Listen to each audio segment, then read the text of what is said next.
Hi. Today, I'm just going to talk about some of my opinions about Gorl World and specifically Amberlynn Reid because she hasn't done anything within the past, of my recent memory that I can really make a video sort of debunking one of her medical claims, nor have any of the other Gorls. I want to, and I intend to do a video sometime where I'm kind of reacting to what is her name? Glitter and Lasers and that Medical Mysteries podcast that she used to have. Because that's actually where I got the idea to start making this content. I only just now got around to it, but that is so rife with medical misinformation that I did want to talk about it. I'm just not going to do that quite yet because I'm filming on my phone. I kind of don't have a good setup going, so I don't really know how I would react to a video of that form or a podcast. I don't know how I would create that video at the moment. I need a new PC, but I have this condition I really struggle with called being a brokey. So I'm working on it. Anyways, today I'm just going to get into some of my opinions about Amberlynn Reid specifically. And kind of why I think a lot of people watch Amberlynn Reid, because you do sound like an absolute crazy person when you are a Gorl World viewer, especially an Amberlynn Reid viewer, and you're trying to describe to other people why you watch this person who is, I'm sorry, Amber, but who is virtually unredeemable and is honestly sad to be watching, to be paying attention to. Let's get into it. In June of 2025, I got laid off from what I had genuinely considered at the time to be my dream job. I was working as a contractor for FEMA in a position that combined my public health communications background with my love of emergency preparedness and disaster recovery. I'm an absolute disaster nerd. I love disaster preparedness. Everybody should be thinking about being prepared for disasters at all times. Except probably not. That's probably not mentally healthy, now that I say it out loud. But it's a real area of interest of mine. Just a couple of tips. You should always have 2 weeks worth of food in your house at any given time. Food that you would not need to cook necessarily. And I always try to keep my gas tank full just in case I ever need to evacuate from somewhere. And recently somebody was like, well, what would I need to evacuate from? And I was like, a fire, a tornado, a debris flow, a mudslide, some sort of chemical accident, a dam failure. I mean, the world is full of hazards. Keep your gas tank full. Anyways, so I was working as a contractor. The contract had already been audited by DOJ and survived, so I thought I was in the clear. When my position was eliminated, I was blindsided. I was devastated. I stopped exercising because I could not afford my Pilates membership anymore without my income. I stopped leaving the house because I couldn't go anywhere, really, because I did not have any income, so I didn't have any money to spend when I got there. I stopped hanging out with my friends because I didn't really have any income, so what would I do? And so I spent most of the summer of 2025 using medicinal cannabis and playing The Sims 4, or using medicinal cannabis and playing Lego Batman. To give you an idea of how this point in my life was going, I 100% completed all 3 Lego Batman games. And if you are familiar with Lego games, you know what a time sink that was. So to summarize, I was depressed. In my depressive state while consuming a lot of cannabis, I consumed a lot of YouTube content. I had been passively familiar with Amberlynn Reid and Gorl World because I was an avid viewer of Mika's rhetoric on YouTube and her coverage of Ethan Klein, and sometimes she would mention the Gorls or Amberlynn Reid, and I'd watched a few recap videos, but nothing really beyond that, and I would not go so far as to say that I had followed Gorl World until I got laid off. For some background, Gorl World is an internet community that follows the goings-on of a few online creators, pretty much all of which are extremely morbidly obese women. For the purposes of this video, we're going to call the creators in question the Gorls. And the Gorls consist of or at least the ones I watch, consist of the creators Foodie Beauty, Quirky Love Rosie, who is kind of new on the scene, and the self-proclaimed Queen of Gorl World, Amberlynn Reid, who I'm going to talk about the most out of the three of them. The Gorls are mostly going about their normal lives while documenting it online, but their normal lives are fascinating because of a sort of undefinable quality that each of these girls have. Certainly, I think the thing that initially captures a viewer's attention is their physical size. Each one of these women is extremely obese, as I mentioned. Amberlynn Reid weighs over 500 pounds, and a lot of people speculate that she might weigh closer to 600 at this point. I'm not sure, personally. So it is initially what you notice about them, but it's not what ends up capturing most people's attention long term, in my opinion.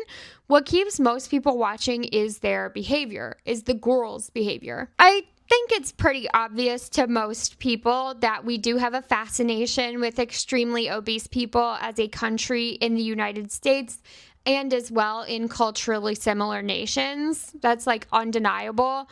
We have a fascination with any sort of othering in the United States. Television, particularly American television, is full of shows detailing the lives of people who are extremely morbidly obese, particularly to the point of being bedbound, as well as people with varying forms of dwarfism, people with pica, people with behavioral disorders, people with neurological conditions, people struggling with substance use disorders, and that's just what I can think of off of the top of my head. Ultimately, the girls of Gorl World benefit from that fascination in a sense. The fact that someone sees a very large woman and thinks, well, what's going on there, and clicks on the video earns them ad revenue and a viewer. But like I said earlier, that just gets the foot in the door. The thing that gets people to stay is their behavior. Take, for example, Amberlynn Reid, or as you might hear me call her, ALR. If a person familiar with Amberlynn Reid was to see her in a thumbnail, they might click on her video to see what's going on with her, especially if it was a video detailing what she claims to eat in a day, because, I mean, who wouldn't be curious to see what an almost 600-pound woman eats in a day? I'll watch anyone's What I Eat in a Day videos. Human beings are very interested in one another's habits like that. So an unsuspecting viewer clicks on Amberlynn's video once. They watch as she either obviously understates what she actually does eat in a day, makes excuses for eating large amounts of fattening food, or does both. It then clicks in the viewer's mind that this person is doing harm to themselves and that they do not intend to reduce the harm and, in fact, they will probably continue to increase the amount of harm that they do to themselves. And that's interesting. And so now, for some people, particularly Gorl World's repeat viewers, the switch is flipped. The stage is set. They're intrigued and they're going to stay interested for at least a period of time. The thing that draws people in and keeps people watching Gorl World content, at least at first, in my opinion, is morbid curiosity. It is a commonly known fact that obesity is a negative health condition, which causes a laundry list of chronic conditions and is often a contributing factor to premature death. It is also widely known that this is a very common condition within the United States and other Western countries. In the United States, in researching this video, I read an article in The Lancet by Ward et al. That estimated excess body weight was responsible for 500,000 deaths in the United States in 2016. So 10 years ago, but still. Per the United States Surgeon General, cigarette usage and environmental tobacco smoke, which is the technical term for secondhand smoke and thirdhand smoke, account for about 480,000 American deaths each year. So obesity kills more than smoking. The logic follows, at least. Obesity is a very real health issue to Americans. Our brains know that becoming very overweight poses an existential threat to us. I think that because our brains know that becoming very overweight poses an existential threat to us, we feel compelled to keep watching and bearing witness to the effects that morbid obesity is having on these women's lives. And I know what you're thinking. You're thinking, Libby, you just said that what keeps people watching is their behavior, not their weight. And that's true. I did say that. I still think that that's the case. I think that the least fascinating thing about Amberlynn Reid is her weight, and that's my opinion and the opinion of a lot of Gorl World viewers. Her weight undeniably has a major impact on her life, but Amberlynn Reid didn't start weighing over 500 pounds. Amberlynn Reid did not weigh over 500 pounds when she started her channel. She weighed somewhere in about the mid-300s. This is to say that the weight-related morbid curiosity that compels new viewers to watch now was not as strong when she initially began her channel in 2013, which is like, I was still in high school when Amberlynn Reid got started, and that's crazy to me to think about. What has attracted viewers to Amberlynn's channel over the years and what has kept them coming back is her behavior, the impacts her behavior has on others, and most notably, the impacts that her behavior has on herself. I do think, actually, that Amberlynn Reid's viewers are motivated by morbid curiosity and the recognition of existential threat they identify within her content. I just don't think that profound obesity is the existential threat in question, at least not long term. I think that the perceived existential threat that viewers identify in Amberlynn Reid's videos and her live stream content is her loneliness.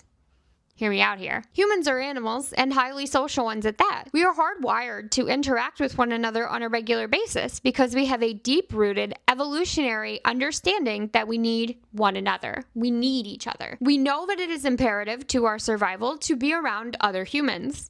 To borrow some language from my therapist, the monkey by itself in the jungle knows that it is not safe. And there are genuine, proven negative health consequences of prolonged loneliness, whether that's real loneliness or perceived loneliness. It's called the male loneliness epidemic because it impacts their overall health, the same way the obesity or opioid epidemic impacts the health of those impacted by them. Not the exact same way. Prolonged loneliness has been shown to potentially increase the speed of physiological aging, which would be the speed at which the body ages, not the brain. It's also been demonstrated that study participants who reported feeling lonely at multiple stages of life had a greater number of cardiovascular risk factors, so potential issues with their heart health. Loneliness has also been shown to do damage to our mental health and our cognitive function. Prolonged loneliness can cause cognitive decline and dementia. Cognitive decline is decreased brain function over time. And I think my therapist is right, which is why I keep going to her. The monkey in the jungle by itself knows that it is not safe. A human being who feels lonely does not feel safe, according to a 2010 study published by Hawkley and Cacioppo. They posit that loneliness creates a feeling of unsafety, which then creates hypervigilance in response to the perceived lack of safety. The hypervigilance causes the person to view the world as being more threatening, expect negative social interactions with others, and remember more negative social information. Essentially, they think that a person feels lonely, so the person becomes paranoid and misanthropic, which makes the person in question even more lonely. It's a vicious cycle. That pattern might sound familiar to you if you're a Gorl World viewer, because it certainly sounds familiar to me. Viewers have watched Amberlynn Reid's life implode numerous times over the years. However, the current chapter certainly feels like a culmination of that. Now that she's on lol cow bus, which I hate saying out loud because I think it's stupid, we see her more frequently than we did when she was posting and live streaming on her own channel. She said at one point on lol cow bus that she had not seen her mother in more than a month because of the show. But regular viewers will know that Amberlynn Reid's mom is one of her primary social contacts and is also one of the primary avenues through which Amber accesses the world because ALR herself is unable to drive. If Amberlynn Reid has not seen her mother in a month, she likely hasn't seen people in a social context at all in that span of time. She says that she goes and she greets her DoorDash drivers in the lobby of her apartment building, so she does probably exchange a couple of pleasantries with them. She probably bumps into other people at the lobby of her apartment building and says hi, but real person-to-person conversations, face-to-face conversations with other human beings that access emotional depth probably aren't happening for her very much right now. Longtime viewers have watched Amberlynn Reid progress into a lonelier and lonelier person. In previous eras with previous partners, Amberlynn and her partners shared social circles. Amberlynn lived with previous partners, so another person was there to alleviate her loneliness. She had mutual friends with previous partners and would leave the house and hang out with them. Now what does Amberlynn Reid have? She has a mom she hasn't seen in a month, the other hosts of Lol Cow Bus, one of which whose actual W-2, probably a 1099, but one of which whose actual job it is to torment Amberlynn Reid. The Lol Cow Bus chat, which is full of people paying their hard-earned money to berate Amberlynn Reid, and a long-distance girlfriend who publicly humiliates and betrays Amberlynn Reid. Amberlynn Reid is lonely. She's so lonely. Anyone can see it. With each passing day and passing episode of Lol Cow Bus, it becomes clearer that her social circle continues to dwindle and get smaller. We witness her abrasive behavior and how she pushes people away because she has reached that self-fulfilling prophecy that I described earlier. She's lonely, and so she becomes paranoid and misanthropic, and she pushes people away, and she's hostile towards others, and that makes her even lonelier. People are watching because somewhere deep in the back of our minds, our brains feel a need to see this unfold and see the consequences. We know that this poses an existential threat to our well-being if we engage in this behavior. We know that pushing everyone we know away through being manipulative and mean creates a life where we are fundamentally unsafe, and so our brains, always prioritizing their needs to protect themselves, makes us watch the carnage unfold. I think that that's what keeps people watching.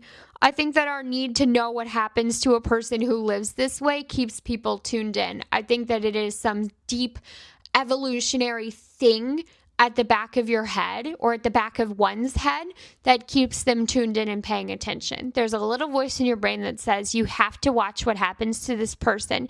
You have to see this happen so that you never do it to yourself.